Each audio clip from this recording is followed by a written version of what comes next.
Welcome to God's Table Talk, where real-life stories and testimonies of faith are brought to the table. And now, here's your host, Paul Eck. And right now on God's Table Talk, we're talking with Marcus Walls. He is a pastor in the Chicago area. And Marcus, welcome to God's Table Talk. Thank you. God bless you, Mr. Egg. How are you today? I'm doing well, and it's great to have you on here. Let's start off with just give us a little bit of background on your history, where you grew up, and kind of how things got you to where the point you are at now. I grew up on the south side of Chicago, in the Inglewood area. I went to Bunch High School, Ralph J. Bunch High School, and then I went to Simeon for 2 years, and then I went to Dunbar for 2 years. I grew up in a predominantly single parent household until my mother remarried. But my grandfather and my grandmother also stayed in the house with us, and they kind of took care of me. I grew up in a time frame when the village took care of the kids. So if you got into trouble with the neighbor will beat you, and then your parents will beat you. So, but I came to a point when I was getting ready to graduate high school, and I didn't want my mom to pay for me to go to college. I didn't know any better that I could actually get financial aid or anything like that myself. So what I did was I went to the military. And then going to the military, I am also a veteran and a war veteran as well. So I've been through a lot of things in my life, a lot. Okay. What branch of the military were you in? Navy. Oh, okay. I was in the Navy, yes. How long did you serve? 9.5 years. Oh, wow. Okay. 9.5 years. So what was your first experience with God or Jesus or the church? Was it through your grandparents? It was actually through my grandmother. I was baptized at Mount Olive Missionary Baptist Church, but it was not a forced thing, if you know what I'm saying. So it wasn't forced, but every now and then I tag along with my grandmother, and I'll go to church. So back then I really didn't know much. It just felt good to be in the service and hear the choir sing and run around and have snacks afterwards and stuff like that. But my family has always been spiritual based. My auntie, she lived in Gary, Indiana, and in the summer sometime I would go over there. That was a Methodist church. So, that's how I learned about the church. Not when I learned about Jesus, when I learned about the church. So when was your Jesus experience then? Well, in being in the military, I also, let's just say, you get exposed to a lot of things once you leave home. And when you leave home and you get exposed to so many things, I've tried some of any and everything. I've tried Buddhism. I've tried being a Muslim, 5%er. And I tried so much that I really delved straight into him, and I was dedicated and I was loyal. I remember at the time I was like, no pork in my house, no nothing, no. If you want to eat something, it need to come from the land, and it wasn't until I realized that I still felt empty on the inside. I still felt very empty on the inside. And you know how they say trials and tribulations bring about revelations. So I had got out the military. And let's just say I got involved in some stuff I shouldn't have got involved in. And the situation became so bad that I ended up moving back in with my mother. And I slept on her couch for 2 weeks straight, because that was some of the best sleep that I had. And considering the fact that I had just came from an abusive relationship where I was stabbed, I was centimeters short from losing my life. Yeah, the young lady which was my wife at the time. This is my second wife. I don't been through it. When I tell you I've been through it, I've been through it. This is my second wife at the time. And, you know how they say you see things, but you tend to just look past them. I seen the alcohol around the house. I seen the dollar bills with, powder residue. And I seen all that, but I was looking past it. But then the situation became so dire that one night we got into it and she stabbed me in my back and I was a centimeter short. The doctor said she was a centimeter short from piercing my stomach lining where I would have died. And I ended up catching a domestic violence case. And all I was doing was defending myself. And DCFS got involved, and I had moved this young lady with me from Virginia, because that's where I was, to Illinois, down into Bloomington, McLean County area. And it had become so bad that I was like, you know what? I'm just going back to my mom's. I'm just going back to my mom's. And I prayed a prayer. And I said, God, if you give me a way to get this woman back to Virginia, I promise you, I'm going to leave her where I found her and I'm going to turn my life over to you. And the next thing I know, that's exactly what, 2-3 days later, that's exactly what happened. Now, my mother, she married a minister, and he belonged to a church, Beautiful Zion Missionary Baptist Church. So once I got her back in Virginia, and I came back to Chicago, the next day on the bus, I was not even trying to play around. On the bus, Greyhound bus. That was a long trip. You meet a bunch of weird characters on the Greyhound bus sometimes. That was a long trip, but I can remember distinctly on the trip, me saying to myself, it's over, it's over, it's over, and we're never looking back. And when I got back to Chicago, that's what I did. I just started going to church, but I still didn't know Jesus too much for myself. I just started going to church, and I just did not know Jesus for myself. But it wasn't until something happened. And when I say that, what happened to me was nothing but a supernatural thing. I was getting more and more involved, and I found myself in different situations, and I started realizing that I didn't have much to go off of, and realizing that I had nothing to go off of, I emptied myself out. And when I emptied myself out, this is when God started coming in. And when he started coming in, he started just showing me things, and like I would have to give the welcome. And all of a sudden now it's almost like I was preaching and everything. And people are like, you're going to be a preacher. You're going to be. I'm like, not me. God don't want to use not this. Not, no way. No way he going to ever use somebody like me. No way ever. But when I say that the stuff, I promise you, I mean, are we just going to be real on here? Oh, absolutely. You be as real as you want. Okay. I've sold drugs. Fornication was my middle name. Adultery was my middle name. I've cussed people out, pulled guns in people's faces. When I tell you, I've been through the storm and the rain. Oh my God, you talking about when the devil had somebody, the devil had me. This is what and they say what you go through in life becomes your test, and your test become your testimony. And so when people are like, oh, you going to be a preacher, I'm like, I'm not going to be no preacher. I don't know what's wrong with y'all, because God can never use somebody like me. Never use, not all the stuff.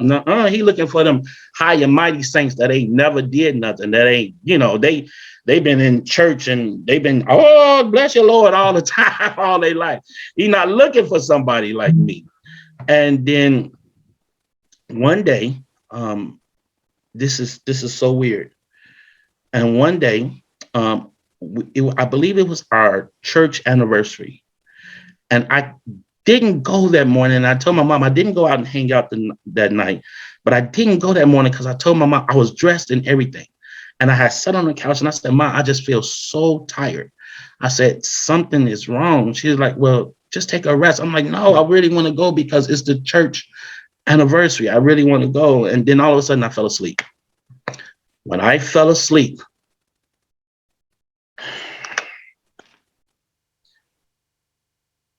I can remember like it was yesterday. I seen a light, and the light started talking to me, and it kept telling me to come. And I'm like, I'm not going with you. I don't know what's wrong with you. I don't know who you are. And it kept telling me to come. And I got so scared, I woke up. I remember looking around like, what is that? And then all of a sudden, boom, I fell back to sleep again. And when I fell back to sleep, the voice said, the light in the voice in the light said, come again.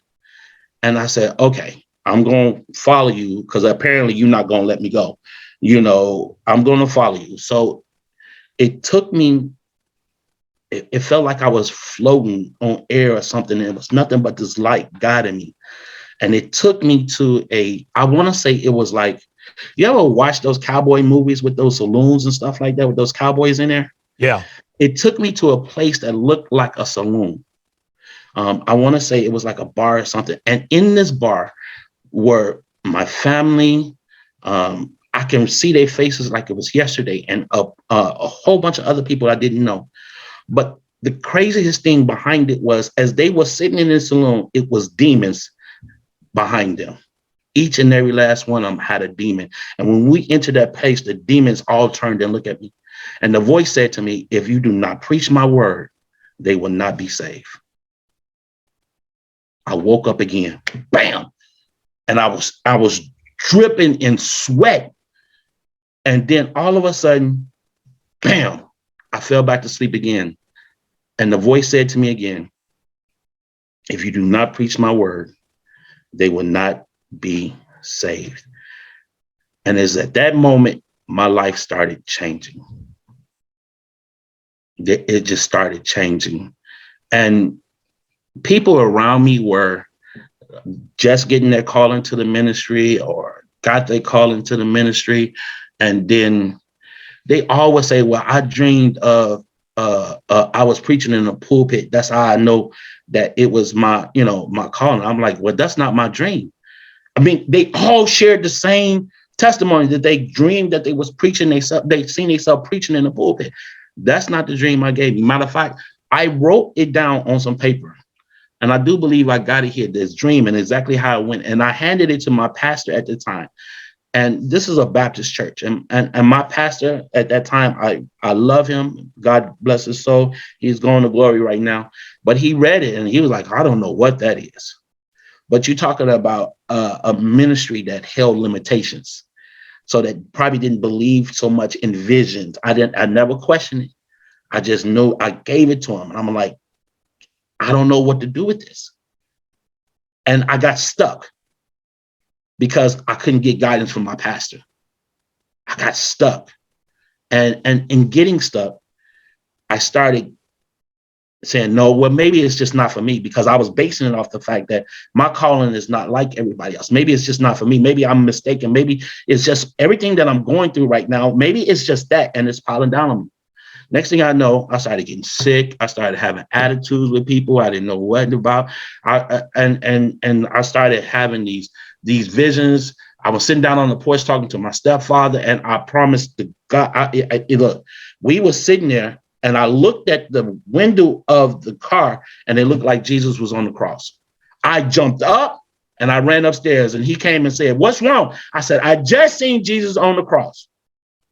He said, boy, you got a calling on your life for real. And I'm like, this is crazy. And it wasn't until I fell asleep again, and the voice came back to me again with a light and asked me, why have you forsaken me? The next Sunday, I announced my calling to the ministry. That's how I received my calling. Wow.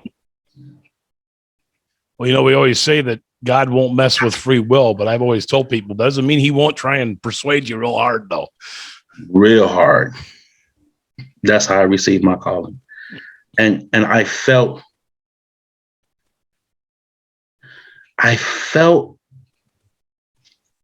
happy and glad that I finally accepted it, but it was still something missing.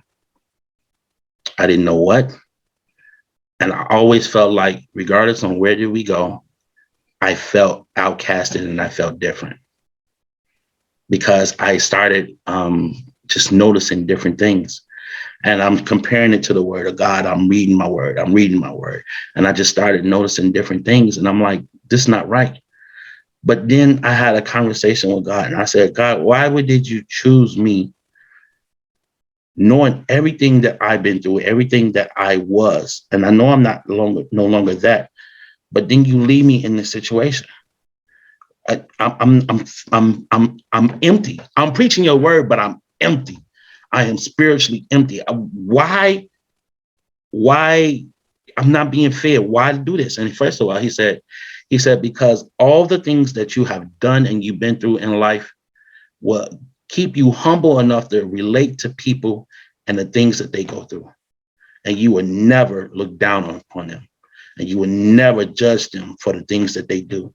He said to me, people will come to you because they can talk to you. I don't need pastors that people can't talk to. And I said, wow. I said, but why you keep leaving me in the same group of ministry? Because I need you to see what it is I don't want you to do. Do you not know how hard it is to be stuck in a ministry and God tell you, I don't want you to be like that, but this is your foundation? That was a difficult thing. And I can clearly say, even now, I'm still outcasted from my roots of where I came up in church because I'm just different. Yeah, but you know you're in the right place. And are you feeling, I'm assuming you're feeling filled now, though, right? Let me tell you, if you ever watch my TikToks, everything I give in TikTok, I feel okay. So I gotta give you this one. So so in the time frame, I did a lot of moving from ministry to ministry to learn, to catch, learn. So much so that I end up going through something with one of the ministries where they started lying on me, saying I was trying to become pastor, which I was not, and causing me all types of issues and pain. And I end up leaving church altogether. I end up leaving. Like, I don't want to go. I don't want to deal with this. And that's when I stopped hearing the voice of God. My old pastor's son, which is my good friend, called me one day and said, man, what are you doing? I'm like, I'm just at home, playing words with friends. I'm playing words with friends. He's like, well, come down to the church. And I decided to go down there, visit, and I tried to sit in the congregation, and nope, he called me up to the pulpit and he put me back to work. But I was still feeling empty. I started going to the Bible classes, all this, back into the Baptist lineup. I started going, and I did not know that God was reshaping me. And I did not know that as I had emptied myself out, it was still some residue in me that he had to get out. And one day I gave a testimony to one of my pastoral friends. And I said to him, I don't hear God's voice no more. I feel like I'm in the desert in a dry season. And he just simply said, man, that's a lonely feeling not to hear God's voice. I said, yes, it is. I said, I don't know what to do. I don't know what to do except for pray. And I just started praying and praying. And it seemed like the more I worked inside of the ministry, the more God started coming to me. Until it got to a point where I ended up getting married, my wife, with her beautiful self, even though she worked my nerves. She's still beautiful. But we grew up in the same area in Chicago, on the same block. And after 20 something years, God brought us back together. And in that, she has been my rock the whole time. And one night, God told me, I'm ready for you to move. All right, you want me to move where? A place that I designated for you. At the same time, I also own a gospel radio station called WVTC Gospel Radio Network. So I was doing this show, my own show, and it was called Built on Worship Ministries. Okay. So I'm doing the show. And then in the middle of doing the show, God said to me, the worship house. I said, the what? What is that? He said, that's where I want you to go. I said, well, where is that? I started Googling. And I'm like, God, the only worship house I see is food pantry. No, that's not where I want you to go. And I said, well, what you want me to do? I want you to go. I said, go where? I'm at here. What you want me to do with it? And God just simply said to me, and it was confirmed by my wife, God is calling you higher. And God said, I'm calling you higher. If I wanted you to go to a place where it was dead, and I would have sent you.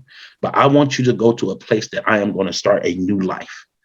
And in starting a new life, I want you to raise up a Judah generation that is not going to be ashamed of my gospel, and that will be able to preach my word and evangelize to people without being ashamed, without having to change their clothes, without having to be all dressed in suits, without being able to, they have the ability to be able to relate because they'll be able to sit down and talk to you. And I want you to go. I tell my wife, babe, I think God is trying to tell me to start a ministry called the Worship House. And she said, I don't want to be no first lady. Oh my God. You talking about a whole nother mess? She said, I ain't trying to be nobody first lady. No, not me. I'm like, what? He called you. He didn't call me. I'm like, what? Really? No. You better go back and pray again. I'm like, are you serious? And the next thing you know, it took me almost a year. The next thing you know, inside of that year, the ministry I was at, things started falling apart for me. And all I kept hearing was, I've been removed you from this place and you still here. So one day, something happened. And the pastor called me into the office. And he said, man, if you don't want to be here, you could just, you can go, so I could send you somewhere else. I said, well, God told me that it's time for me to go. Today is my last day. And next thing you know, the Worship House Ministries was birthed. And we have church, as they say, but it's non-denominational. No, it's it's not even non-denominational, because non-denominational has become denominational. It's just the Worship House, and where we built on worship. It came all together, and those that worship Him shall worship Him in spirit and in truth. And that's what it is. We're not bound by bylaws. We're not bound by nothing like this. It is straight. Come as you are. If you got on jeans, you got on hoodie, just come. So that's what we are. That's my testimony. Wow, that's an awesome testimony. I should ask you, did your wife get clarification that she was supposed to be with you on this whole journey? Watch this. My wife, and if you tell her I said this, you are not going to have issues. I know she's going to see it later. But my wife has a prophetic calling on her life. And she has been able to speak things to people and point things out that God has given her. And she does not say she's a prophetess. She does not say she's an evangelist. She just simply speak what God gives her. And in my growth, I see her growth in God. So she finally found out it was there. And it's just been a wonderful thing ever since. I always say that if I can't get no amens, I know I got one right here. But that's it. And it's just a wonderful thing. It's just a wonderful thing. Difficult at times, but it's worth the journey. So now I'm hoping you're filled, right? I am so full, it's ridiculous. And the only reason I'm full because I see God fulfilling me and also touching other people through me. I never would thought that I would be doing this right here. I don't even know how we came associated. I just never thought I'd be doing this. And so many people inbox me and talk to me and they say how much the word has helped them, because I don't take the credit for none of it. Nothing that I do, I take any type of credit. It's not me, because if the Holy Spirit don't say do it, I don't do it. But I can't take the credit for none of it. And people don't understand this joy that I have now. The world didn't give it to me, and the world can't take it away from me. Because when I tell you, I came from sleeping on my mother's couch, and ever since I told God I would do what he would do, our family has just been blessed. We have been blessed. We bought our first house. We got our vehicles. We got our car, one of our vehicles. And we have never, even through the pandemic, we have never been empty. We have not had to scrape for food or anything like that. And every year, it seems like God increases us more and more and more. So, yeah. How much of people's, I don't want to make light of depression or anxiety, but how much do you believe is caused because they were designed by God for a mission and they just aren't fulfilling it as they're trying to, I mean, you know this from personal experience. They're trying to fill their lives with a artificial filling when there's a godly filling that should be there. Yes, absolutely. I suffered and from depression. I also have PTSD. And I know what it's like to be in those places.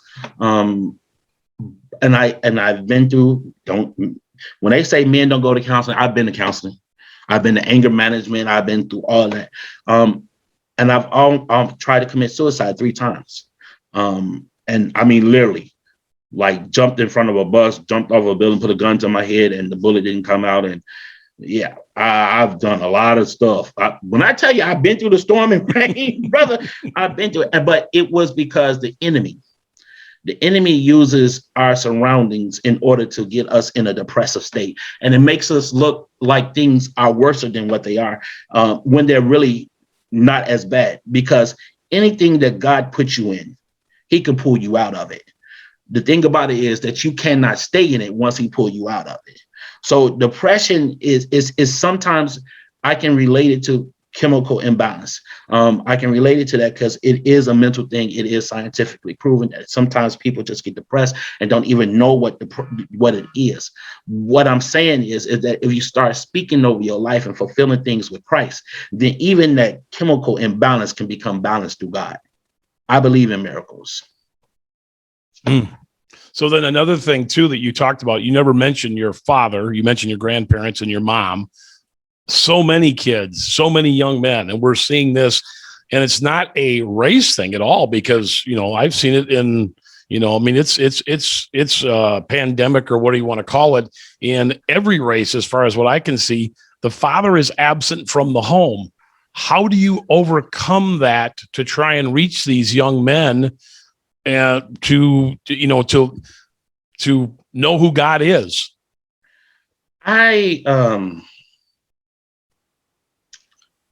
My father, my blood father,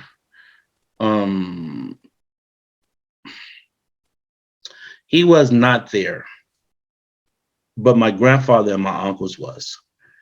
And when he did try to step into my life, or when he called himself, making himself visible, it would be sporadically every now and then. But I was 13 years old and my father was living in the Robert Taylor homes. And being 14 years old. And for the first time, he exposed me to cocaine. I was sitting in the living room and he was doing cocaine right there in front of me. And I could not believe my eyes. Like, you doing this right in front of me. From that point, I never forgave him until recently, because I felt like it was, if I was a weaker minded individual, then I would end up like you, because you're introducing it to me.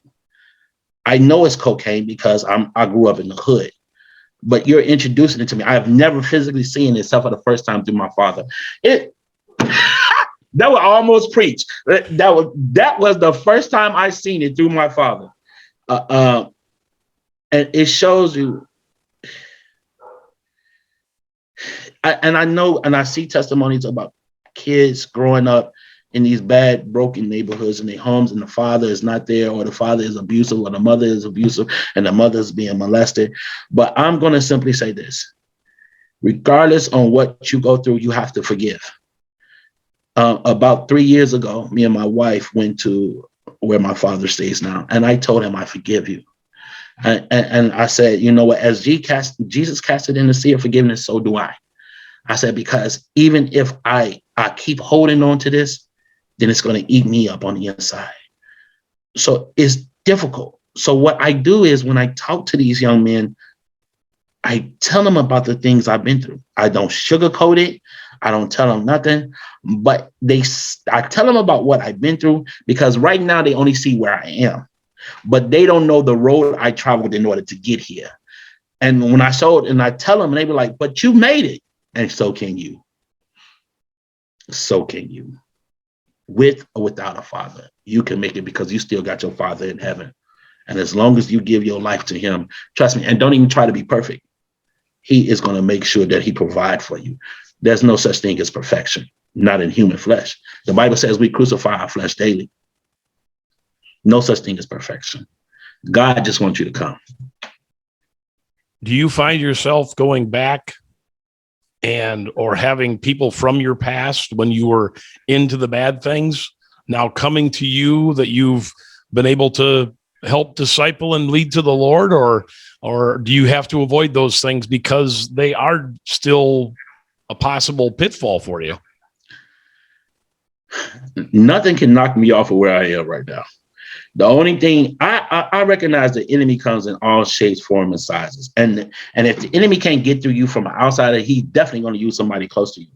I can be around my friends, and because I'm around them, they would hide their beard. They would hide, they would hide or stop. They'll still be trying to be them. And I'll be like, look, do what you do. It's not going to affect me, because I'm good. Regardless on even if you try to bring it to me, I'm good. I'm good because I've overcame that. Now my prayer is that you overcome it by seeing what's going on with me. And a lot of them I have ministered to, and some of them have even joined the ministry. So, and they have changed their life around. But the most difficult thing is when I first came back was seeing them still stuck in the same position that they was when I left. So, in seeing now growth in them, it is a beautiful and wonderful thing. But you still have some that just don't want to change their ways. And that's fine. The only thing you can do is pray for them. That's it. I think too often Christians try really hard to try and convert somebody no matter what. And I always tell them, I said, there were people that were probably there when Jesus started the Sermon on the Mount. Yes. As soon as he started preaching, they just turned around and said, this guy's crazy. And they turned around and walked away. I said, Jesus didn't go track him down and try and, and try and smack him around and say, hey, listen, I'm telling you the truth. He just let him go. And a lot of times we have to do that. And like you said, pray for them. And when that time comes, when they turn, or we hope they turn, then we hope they turn to, back to us or to somebody who can lead them. And you know what? And it's been my experience that, you know how they say, if you love somebody, let them go. Because every person has to have their own journey. If you preach Christ to them and they don't have a testimony, then all they're getting is what you're preaching. But if they go through something and you continue to teach Christ to them, but you don't pressure them, they're going to have a testimony and they become stronger. I've had people come to the ministry and walk away. I don't call them, I ain't seen you this Sunday. Where you been? And, like that. Sometimes you have to let them just go, because eventually they're going to come back. Now, whether they come back to you or somebody else, they're going to come back, because they're going to find out that even when they left, Jesus went right with them and he's still there. And they have to, it's like what I tell the young men in our Judah ministry. I cannot tell you how to live your life, because each and every last one of you have to go through something. I said, this is the only way that you're going to become greater men of God, if you go through something. What I went through is not going to affect your salvation or your testimony, but you're going to have your own experience. And I can't stand, here you go, you're going to have me preaching. I cannot stand that when people get saved, they forget about the things they used to do. And then they want to get on somebody because they doing the things that they used to do. Oh, that's not a God. Was it a God when you was doing it? Huh? Oh, all of a sudden now, since you're not doing now, it's not of God. But you was coming to church every Sunday. You was praying on your knees. You was doing singing in the choir, and you was still doing what you was doing. That's how you push people away from Christ. And that's the problem that we have in the Christian community now. We turn our nose up at people and forget about the things we went through. So when I talk to my young men, I say, each one of you are going to have your own experience. And I'm not going to ever dog you. But what I will do is give you spiritual correction. You can come to me and talk to me about anything. Now, I'm going to tell you that ain't right. But I'm going to tell you also, I've been there, done that. That's exactly what I'm going to do. Yeah, I think a lot of people, and I totally agree with what you're saying, because I think a lot of people do get into that forgetting. And as I've started doing this podcast, one of the things I've told people, I said, your greatest, I don't want to say, well, shame, I guess is what I call it, becomes your most powerful testimony, because then people see that you actually have come out of, you've lived a life away from God and now you're serving God, but they know you can connect with them. Yeah. Yeah. And I've only gave you 1% of some of the stuff that I did. But it is those things that I went through that I get God all the glory. Because when they literally say I could have been dead and gone, I could have been dead and gone for real. I had a Range Rover. Watch this. I had a Range Rover and I had paid about $4,000 and got it out the shop. The guy told me, drive it, so it could pass emissions. You got to drive it to the coast reset. So I went that day. I went to the store. I got a new radio put in it. I got it all shined up. I got it clean. I got it ready. I was in my Range Rover. I was like, yeah. I told my wife, I put on my little sweater with my. I was ready. I was ready. I got on the expressway, and I'm talking to my wife on the phone. I said, babe, something is wrong. The car don't smell right. And she says, well, pull over. I said, well, it's too dark on the expressway. I don't want to pull over on the expressway. She said, well, where you going to pull over? I said, I'm going to get off on this exit about 5 or 6 miles down. It's a Walgreens. I'm going to pull over there and I'm going to check it. Now, if you know anything about Range Rover, it's all power, all electric. So I pulled over and I opened the door and I got out the car. I lift the hood and the whole car was on fire. And I had just filled up the tank with gas. Woo. That ain't nothing but God. The whole, everything was, and when I posted it, everybody was like, how did you get out of that? I said, nothing but God, because those doors should have locked because the electric went dead. But God opened it. God opened the door for me. When they say God will open doors, God, oh my God, stop it. God, he opened that door for me and I was able to make it another day. And I thank God for that. And then a couple of months later, I was in another bad accident where the side view mirror came through, knocked me unconscious. The guy swiped my car and I was dealing with I was having these, I would like pass out. Come to find out that I had a clot in one of the blood vessels that feeds blood to the vein. And the doctor was like, look, I'm not going to lie to you, Mr. Walls. You got a blockage right here. It's very thin. We don't want to do surgery because we might cause it bad. But we're going to have to put you on blood thinners. You're going to have to take aspirins and you're going to have to try to stay calm because at any given day, you can have an aneurysm from a blood clot shooting to your head. I lived knowing that for 6 years. And I still gave God the praise every day, every end. When I tell you I've been through some stuff, I just kept praising God. And my wife was so worried and concerned because I would have these fainting spells. I had to take all this medication. And I'm like, babe, if God takes me out of here today or tomorrow, I already know I'm good. I said, but I live my life. When I say I live my life by faith every day, I live my life by faith every day. It wasn't until last year that they decided to do another scan and the blockage was gone. God is good. All the time. You talking about somebody me and my wife both started shouting in that doctor's office. The doctor didn't know what was going on. He was like, what is it?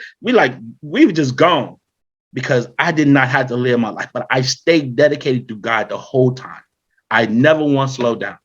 So when I tell people I've been through something, so when you see me giving God the praise on TikTok and anything like that, because I know where I've been and what I've been through and what God has taken me. So ain't no way in the world that I would ever look down on anybody else or forget about it. That's not why God called me. God called me so I can be welcoming to people so they can learn more about him and be a living testimony for him. You made a comment and you use a word that I think people misunderstand. I've had several people that I've done interviews with use the same word, joy. So often we're looking for happiness in life, and you found joy. And there's a big difference, isn't there? There's a big difference. Tell me just, in your ministerial, what is joy to you and what is happiness? Joy is above happiness for me. I can eat a meal and be happy. I can have me a big and I sit there and I rub my stomach and be like, well, I can't do it now because I'm still trying to lose weight. I go to the gym every day, but I can eat a meal and be happy. It is not going to make me joyful. It's just going to make me happy. I can buy new equipment and I can be happy because I'm a tech. I got all types of stuff around here and that makes me happy, but it doesn't give me joy. The joy to me is something that it takes you up a whole nother level where you're able to look at the bad and still give God the praise for everything that has been and what's to come. Joy is the type of thing that when you get a bad report about it, but God is still in control and that does not change your mood and you're still able to give God the praise. That's the type of joy I'm talking about. Joy is when you're down to your brother. Joy is when you're down to your last dime and you still can give God the praise because at the end of the day that God is going to make ways out of no ways and you're going to be able to still make it. That is the type of joy. Woo! That is the type of joy that I'm talking about. The joy that I had, the world didn't give it to me, and the world could never take it away from me. Hey, okay, I'm good. I need to come to your church. I'm good. Hey. So one of the questions I always ask at the end of the interview is this: when you were 18 years old, I'm sure you looked and said, "This is how my life is going to go." Now you're where you're at. Is your life anywhere near what you thought it would be when you were 18 years old? No. No. I thought I was going to be a famous rapper. I thought I was going to be a pilot. I thought I was going to be something, any and everything else. I thought for sure that I was going to retire from the military. I would have about 5 or 6 kids and me and my wife would be traveling all the time with the kids. That's what I thought. I am nowhere near. I've never seen this coming. It has been spoken in my life since I was 13 years old, but I never seen it coming. And you know what? Here's the thing. I don't do this to be popular. It has nothing. People be like, you should be verified, but I'm already verified by God. I don't do it to be popular. I do it because it's in me. And because I want somebody else to be able to have the type of joy that I have and understand that regardless on life, regardless of where you think you are, God sometimes have a different purpose and plan to take you somewhere else. And that's exactly what he did with me. I wanted to be all this, but God had a different type of calling for me. I wanted to be this high CIO somewhere, but God had a different type of calling for me. Does not mean that I don't have to give up on my dreams. It just means I have to accept my calling. Thank you for tuning in to God's Table Talk. You can listen to the podcast on these 7 platforms: Apple, Spotify, Anchor, Google Podcasts, Pocket Casts, Radio Public, and Breaker. Don't listen to podcasts? You can find us on YouTube as well with full interview footage. All you have to do is search God's Table Talk. Want to share your testimony? Send us an email at info.godstabletalk@gmail.com to schedule your interview. That's info.godstabletalk@gmail.com. At God's Table Talk, we hope you will be blessed, but most importantly, that you will be a blessing.